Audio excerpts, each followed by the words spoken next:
All right. So 5, 4, 3, 2, and 1. All right, folks, welcome back to the podcast. Very excited to have as my guest today, Gina Mofa. Gina, welcome.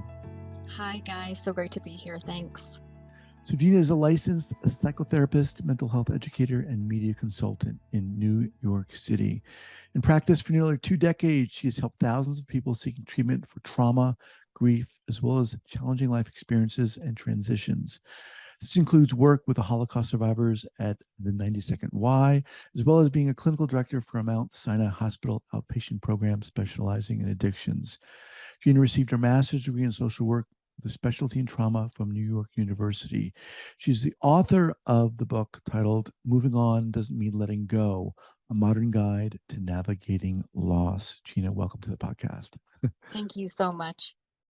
So before we get going here, share with the listeners where you're from originally and where you are currently. Oh, great. I am from the Hudson Valley portion of New York, the lower Hudson Valley, right along 50 miles north of New York City, and found my way back to my origins where my parents were Okay. born and raised in New York City. So here I am, Awesome. not too far from home. So did you ever spend time away from New York? I did. I studied abroad in London and in Italy for a little bit, and so I've been mostly international if I leave New York. But for whatever reason, my lighthouse is always in New York. Awesome, awesome. So, all right, let's dive in here. Obviously, we're going to get to the book, but how did all this start for you? This calling. I don't know if I want to call it a calling. Maybe you could call it a calling, but into therapy, into trauma specifically. I call it a landing as much as a calling. You know, it's something I feel like I fell into. Um, my origins were in international relations very, very long ago, and wanting to really help out with humanitarian crises and being really interested in, as you can tell with my background with Holocaust survivors, but also working in parts of Africa. And so I was always very interested in community resilience, actually, and just the idea of resilience. And so I found my way through college doing all this, but I kept coming back to the idea of human behavior and the trauma itself, and not just how to rebuild after that necessarily in a community way, but how to do it in a psychological way. Mm-hmm. And and so I wound up somehow getting really interested in trauma work early on, and wound up going to NYU School of Social Work, which is a very clinical program, thankfully, and finding my way towards trauma work after that. But it was international trauma work and the International Trauma Studies program at NYU back in 2005. And at that time, it was sort of a great marriage between all the international stuff and, survivors of torture and that kind of thing, and and really human behavior. And so that's sort of how it started. Through the years, it really startled me to think that we're doing all of this trauma work and we're not looking at grief. And Mm-hmm. there isn't Well, a lot of hang on, supportive, hang on. yeah.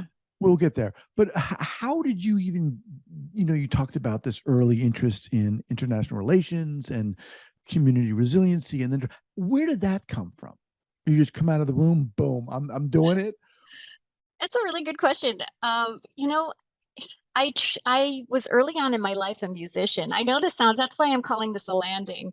Um, and maybe sometimes falling down the stairs in a way, and wound up transferring universities and met the first person at the cafeteria was the dean of the international relations program.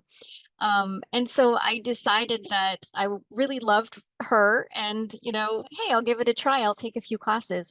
And it really spoke to me, and I think it was the humanistic way in which she approached international relations and diplomacy and education. And I just felt like coming together, forming community, and being a part of understanding where people are coming from with curiosity was something that I would really piqued my interest in those early classes, Mm-hmm. which really threads its way to what I do now as a therapist, that sense of curiosity. And so it all really does mix up. What about that humanistic way that she approached it, and what specifically about what she was doing got you? I think it was just what I was talking about, the curiosity, looking at how two countries, now I'm really taking us off track, but two countries such as the United States and Japan, even here we are, dropping an atomic bomb, and later on, forming the Fulbright Scholarship and inviting Japan as the first country to join it, and maintaining that sense of like, oh no, we did this thing. How are we going to come back together in a sense? Mm-hmm. Um, and using education and curiosity and people, real civilians, to form a sense of peace and understanding between people. But mostly it was always the curiosity. Mm-hmm. So yeah, I got in the trenches with that one. No, this is what this podcast is about. I mean, this is what, what I want to know is the minutia, the details of what makes you this super inspiring, interesting person. I mean, this is what people listen to. So, all right, you were what did you play? What kind of music did you play? What instrument did I was a singer you? Okay. most of my life. Since I was a little baby Gina. I played piano and violin as well. But I was a singer my entire life, sang on a children's album with Carole King's daughter, did a duet with Carole King as a little Gina. So I always thought my life would be going towards music, and it still is. And I still sing and I do charity shows in New York City as well. But, career wise, I didn't need a diploma to tell me that I could sing. Mm-hmm. And so I wound up leaving that. But and my life is so much richer. It's got all of these elements, and because of music, I bring a lot of that into my work as well. But yeah, it is the country roads, as they say, to getting where we are. So how did things unfold such that you moved more towards the trauma work and so forth?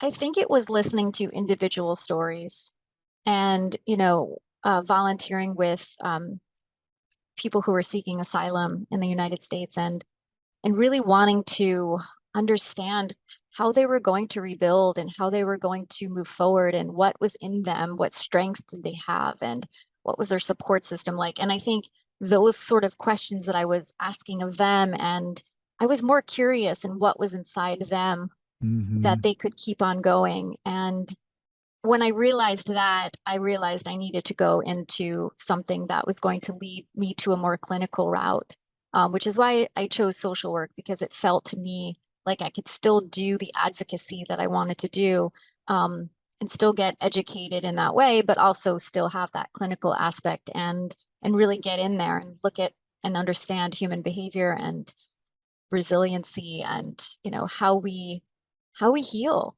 just how we heal as humans, and everybody's different based on our histories and so many different factors. Yeah, I mean that's a good segue into the book. But before we get there, when Oh, you I when didn't mean you to do that. no no no no no, I'm just really intrigued by what you're many things of what you're saying. So when you first uh were intrigued and curious about how people survived and were resilient, I mean, that's amazing. But it's different when you're sitting down in front of someone, a survivor, and they're telling you these incredible, horrific stories. What was that like for you when you first were like started to hear these stories? I think that I felt like I was out of my league. I felt like I didn't know what to do with the story. I wanted to jump into savior, solution, resolution mode. I wasn't trained, but also the human instinct is to help, Mm-hmm. in any way possible. And doing is a very American thing. Um, and so I felt incredibly helpless. But I felt like, Gina, what did you get yourself into? And how are you going to help this person who's got a much bigger thing going on in their life than you, just sitting here volunteering your time to help her with the biggest decision of her life, for example. Um, but I definitely felt like one of the things about trauma work was not something I was able to do at that particular time early in my career, which is witness and Mm. and not jump into action and not just want to be the superhero. It's not about me, right? And so that was a lesson very early in my student days, which I think we still we still learn that along the lines, Mm-hmm, when mm-hmm. to do and when to witness and when to just be present, all of that. But yeah, Let's let thank you for that. Let's start talking about the book here. So it's called Moving On. Moving On doesn't mean letting go, a modern guide to navigating loss. How did this book come about? this book came about because, if we're taking the country roads about trauma and grief, I started doing a lot of trauma work in my private practice, and trauma work inevitably led to more grief work, which I had been doing prior. Um, and I was doing it now with a little bit of a younger population. And so during the pandemic, I was getting calls from all over the world and all over the country for people who were going through major loss, not just death losses like we would assume, but other losses like loss of job, loss of home, loss of identity, breakups Divorce? and divorce, of course, so much of that. Even friendship loss has been an incredibly popular Mm, topic coming into my practice. And between sessions, so I work with a population of really high functioning emerging adults, and they were saying, okay, this is great, but I need something in between sessions that's going to sort of help me along the way. I'm feeling really out of control. I need to control things.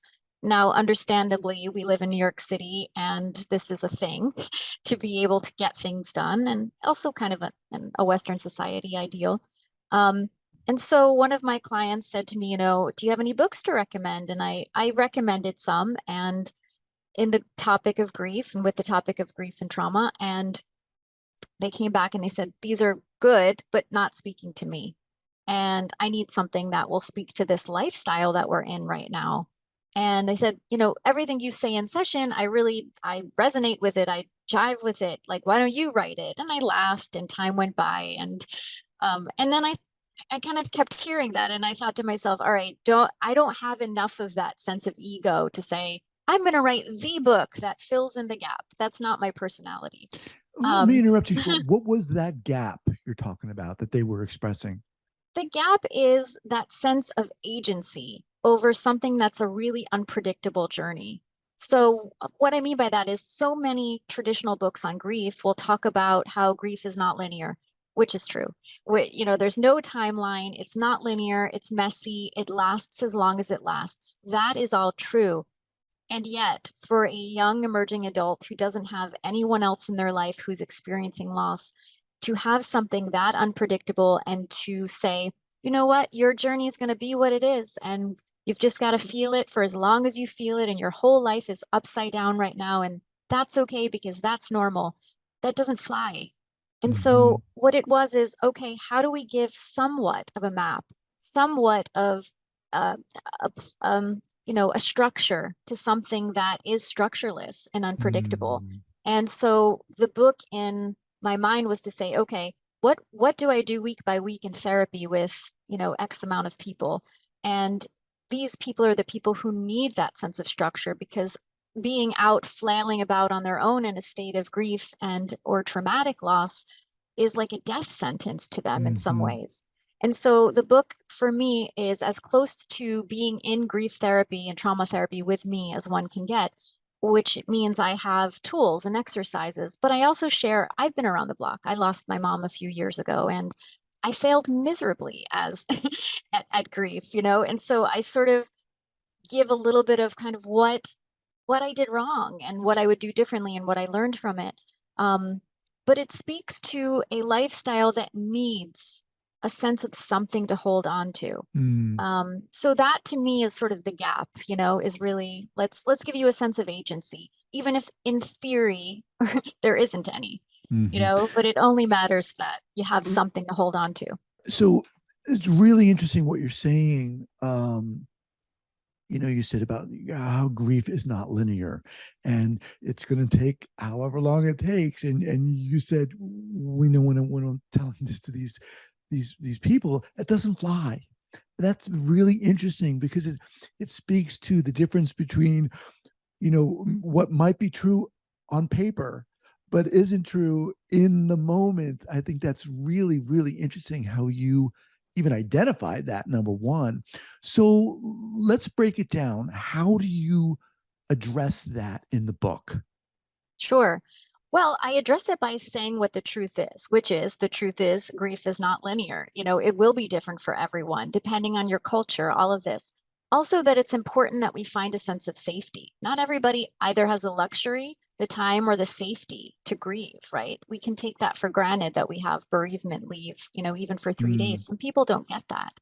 And so, you know, I start out by really just acknowledging all the barriers to grieving and all of the things that will make it really scary. And that feels important. Safety is a really big repetitive theme throughout my book because a lot of people either compare themselves to other people who've lost someone, compare themselves to people who have everything going for them and have everything, or they feel pressured and have the expectations from people around them to hurry up and get this grief process over with. And, I you mean, know, I and laugh, but it's it's yeah, true. I mean, this is right. it, you know, and the platitudes that society comes out with, you know, like, well, this, you know, it's better that they're not suffering, or hey, it could be worse, or, you know, you'll get another dog, or hey, maybe you'll get pregnant on the next round. People are really thoughtless. And so part of the book is a teaching experience for people who are supporting somebody grieving, which is saying, hey, I know you have good intentions, but maybe let's try it a different way. And here's Hmm. what they're experiencing, but also as a griever to sort of get to know your needs, to look at your grief honestly, to look at your part in something, to look at your life as a whole. What was my life like before this loss? How did I cope with hard things and hard situations before this loss? What are the strengths I have in me to keep going in this loss? And what are the things that I think hold me back? Maybe I ruminate, you know, maybe I have wishful thinking and magical thinking over this loss. Or maybe you're grieving something or someone that you had a really abusive, horrific relationship with, and now you're grieving these different layers of that. Mm, Um, and really, it's just the understanding and acknowledgement that grief is messy, grief is nuanced, grief is layered, and grief is incredibly individual. And yet, within that, here are some things that we can do. You can get to know your needs. Most of us, when we're in a state of loss, don't know what we need. And it feels really crazy making because mhm. I may want to be alone 1 minute and 5 minutes later feel utterly isolated and existentially alone and say, oh my God, I need to be around people. Or I may be invited to a wedding that I really want to go to, but at the last minute, I need help trying to figure out how to get out of that because now my loss is creating panic attacks in me. And it's really understanding also that grief is a full body experience. And so, a lot like my own experience, grief showed up more physically for me and physical symptoms, and teaching people what that is and What is it? understanding, Excuse me. What does it yeah. mean grieving? To grieve. What does Mhm. that mean? Really, the idea of grieving is that it is a full body response and a full body natural response to any kind of significant loss. But what that looks like is different for everyone. But it can be a number of physical symptoms that come up. It can be a behavior, right? Somebody can grieve and still be somebody who keeps very busy and or exercises nonstop, or has to go out and I have a client who loves to hike, and people are like, oh, so and so is not really grieving. Well, actually they are. And Hmm. this is how that process is within their body, like a tab always running in the background. We don't escape our grief, right? But there are different ways that we all can go about it, but it also manifests in different ways. And so it can look like rumination. It can look like, traumatic symptoms such as nightmares, or, being preoccupied and all of that. Um, and and it could look like you're just having emotional sensations like sadness, and you're kind of just going through what Elizabeth Kubler-Ross originally set out for the terminally ill, but now has been adopted by people grieving, um, which, with all due respect to her, was a great jumping off point for sure, Hmm. but doesn't encapsulate the whole of the Hmm. messiness. So grieving really does look different for everyone, and the idea of it as a verb is nearly impossible to encapsulate because it is all of it. It's the movement, it's the Hmm. rhythms, it's the ways you cope, it's your Is it sensations. I'm assuming there's a difference between intentional grieving and unintentional. Can we just, because a lot of times people are like, you're not allowing yourself to grieve. Mhm. You're not feeling, You're not allowing yourself to feel. You're not allowing yourself to be sad. Hmm. We often hear that in our culture. Absolutely. What do you Oh, say to that? what do I say to that is that grief will come whether we want it to or not. It's just Mm, how it pops up, right? Using myself as an example, when my mother died, I didn't have time to grieve, quote unquote. And I also thought because I worked with grief for so long, I knew how to do it. So I didn't have to do it like everyone else did. I right. was at the head of the class, right? So I could Yeah. stand there with my victory flag. Um, until I wound up in the hospital with pancreatitis and Oh my gosh. hypothyroidism. And, so for me, I thought I was getting off scotch-free, and I wound up getting incredibly sick over the period of a few months. Um, and, saying to myself, oh, I guess I'm not exempt from this grief class, after all, in this particular way. And how pompous of me to even think that I could, have a one up on what is a very human universal wound. Um, so, I do think that we think sometimes that we're getting away from something, or we're compartmentalizing it, or we're pushing it somewhere. But really, it doesn't go away for very long before it comes up involuntarily in whatever way, happens. Either some people will have some sort of breakdown, or you have a physical symptom come up, or, your memory starts going. So you're making mistakes easier, but it will come up whether or not we Hmm. want it to. For if we use you as an example, was your hospitalization due to the fact that like you weren't acknowledging what was going on or accepting what was going on? You know, I think it could have been both, really. I think I could intellectually for sure acknowledge that I lost my mother. I was making plans around it. I was writing her eulogy. All of that was happening. But I think emotionally, number one, I wasn't taking care of my body. I wasn't, drinking enough water. I was probably eating a bit of steak and drinking red wine at the time. We're Italian. That was sort of a thing during that period of time. And I just wasn't doing what I would normally do to take care of myself and nourish my body, and also Hmm. check in with myself. Even as a therapist, I'm always saying, okay, sorry, my lights are going off Oh, here. no worries. Um, but I would say to myself, hey, where are we at today? Put my hand on my heart, just check in with myself, like, what do we need? I wasn't doing that. And I think, even the smallest check in with ourselves can really do something. I I wasn't doing it. I wasn't taking care of my body. And I remember going to my GP, saying like, why is all of this happening? And I said, do you think this Mm, could be grief? Is this like some byproduct of grief that I don't know about in all of my years of doing grief work? And my doctor said, how long is it since your mom died? And I said, I think, it's a couple months now. And he's like, no, no, you're fine. You're over that. And it stopped me in my tracks. And I thought, number one, this is the problem with the medical field. Sidebar. But many of us are so grief illiterate, you know, in different ways. But it was a moment for me to say, yeah, I actually think this is the way this is manifesting, because I'm not taking care of my body, and because I am shoving down emotions because I have so much to do. This is coming up for me physically. And I think there's a lot of merit to understanding the ways that grief comes up physically for us. I'm not saying that everybody will have such a dramatic experience. sure. But even just the idea that you start getting headaches or gastrointestinal issues, um, it's really important to just take notice of your body and to understand that grieving takes endurance. And it's a Hmm. lot more physical endurance than it is anything else. And so I learned it the hard way. And so I want to help people to not go in that direction as best I possibly can. I want to thank you for sharing that because that sounds really intense. I mean, and to hear your GP say that, I mean, I'm not surprised, but Right. unfortunately, that's what happens a lot of times. You mentioned this emerging adult category of the people you're working with. I want to get to that, but first I want to ask you about this idea of, oftentimes when people think of grief, naturally, commonly we think of passing of a loved one.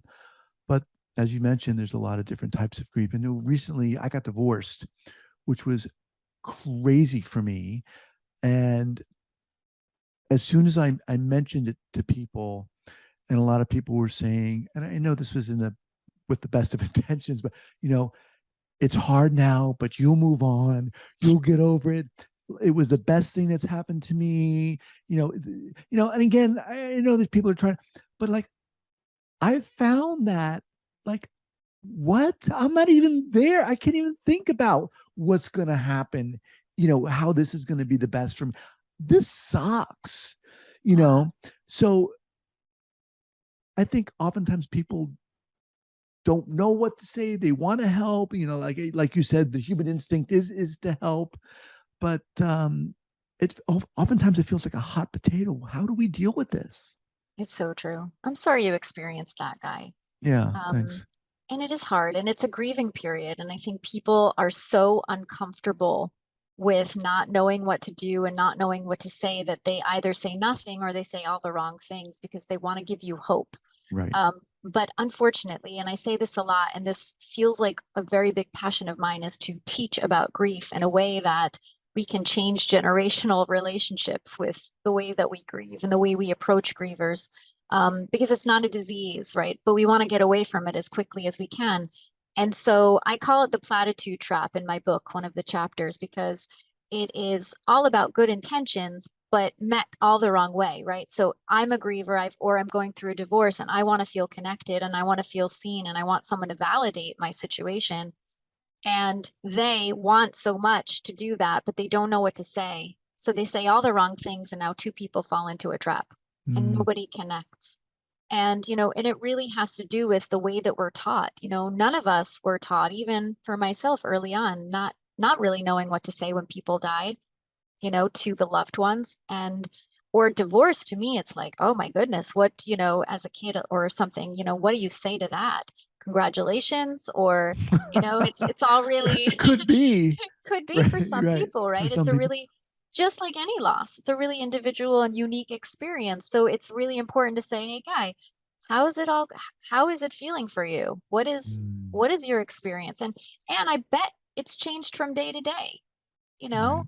It's a lot of yeah, rediscovering and rebuilding and feeling like you're free falling in a way, and you don't know where you'll land. You know you will, but you don't know where. You don't know Hmm. how. And so all we look for is somebody to provide that safe space or that safe landing for just a moment, just one connection that can feel like I can just be validated. I could just be heard. I can just be tenderly held in whatever it is my experience is right now. And I just feel like we need more conversations around this in general. Um, we need permission to mess up, but we also need Hmm. permission to connect and be real with one another without judgment, without expectation, without rushing us through it. So that's my hope. I'm working on it. So as we kind of wind down here, I want to kind of touch back to these emerging adults. What is it about these people that are just come swarming to you and your incredible work? Who are these people? Swarming, what a word.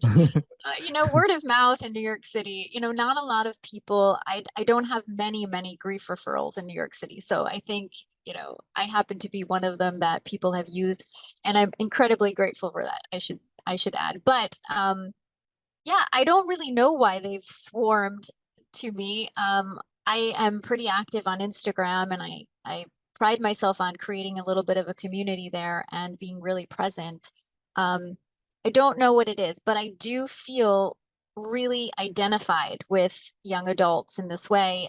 People trying to build a life and individuate and find themselves in this new world, in a very fast-paced world, which is a hard place to be. Even adults, we've all lost our sense of attention. We have no attention spans. I'm doing something and someone says, okay, you can make that real, but don't make it more than 7 seconds. People will stop listening. Right. And it's true, and it's sad. And it's true and it's sad. And yet you sort of have to go with that flow or you get lost in the stream, downstream. But this is a really special group of people. And they're people who want to heal early. They want to be present Mm, in the work. They want to change familial unhealthy patterns. They want to be themselves and be able to create healthy boundaries and have rewarding and fulfilling relationships and find meaning in a way that feels authentic and honest to them.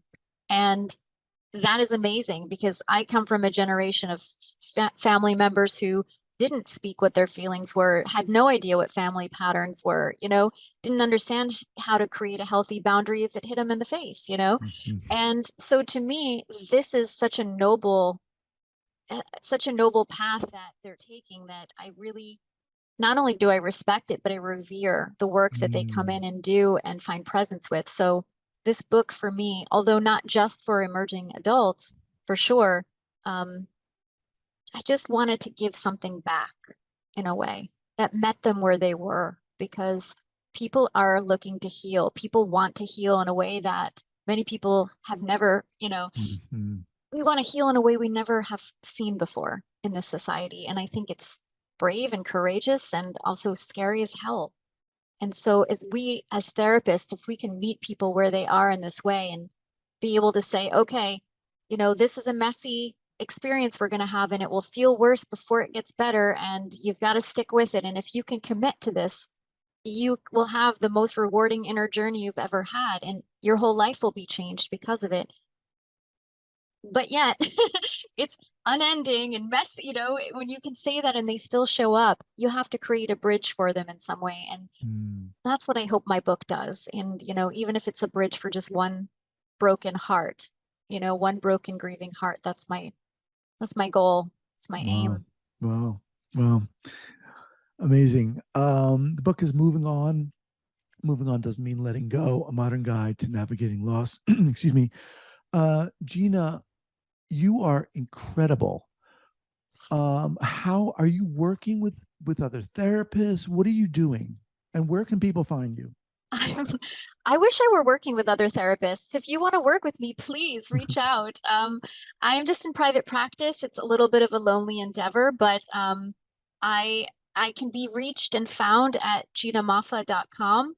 I'm also on Instagram if you want to join my community there and say hello. It's at Gina Moffa, LCSW, but I welcome it. I'm doing a lot of speaking these days, but especially with my book coming out in just a few weeks now. But it's wonderful to connect with colleagues. So it's the best. Awesome. Awesome. We'll have this linked up here at the show notes page at the traumatherapistpodcast.com. We'll have your book, we'll have your website. Thank you so much for being here. It was a delight meeting you, and I'd love to have you back at a later time. Thank you guys so much. Thanks for coming with me on these country roads. Yeah, definitely. Take care. You too. You too. Thank you.